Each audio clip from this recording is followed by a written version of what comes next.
Kawadhi nyime ni riwruok makedo ratiro mag jochiw thieth e rang'iny mar clinical officers mano KUCO dwaro ni ogo piny board matayo kuma manyien mar thieth mano SHA. Jakom mar KUCO Peterson Wachira yango ni board no kosebedo katayo kumano makare kendo mane momiyo thoth jo Kenya ywak. Wachira wacho ni nitiere jo Kenya mathoth man kod lony manyalo tayo board no ka bendo yango ni gisechako choko sei magichano chwalo e od bura. Kolose kar thieth ma Ramogi Oginga Odinga owacho ni sirikal bende koro nyaka med omenda ma ikete migawo mar thieth mondo din fuok ma idhi we kod kony ma ende wuok e piny mar Amerika masani ochungi. And I'm happy that I think now Parliament has seen the light. I saw the other day the leader of majority, Honorable Kemani Ishungwa, saying that actually SHA has failed.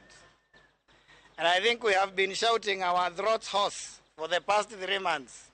It is good that now Parliament appreciates this. But what we would like to tell them is that the problem with the Social Health Authority is the secretariat, the management of the Social Health Authority. It's not the law, it's not the other things, it is the management. And that is why we continue to call for the disbandment of the management of Social Health Authority, and we bring in Kenyans. We have many Kenyans who are intelligent enough and who have the goodwill and who understand that the Social Health Authority is supposed to facilitate that we can be able to achieve the universal health coverage.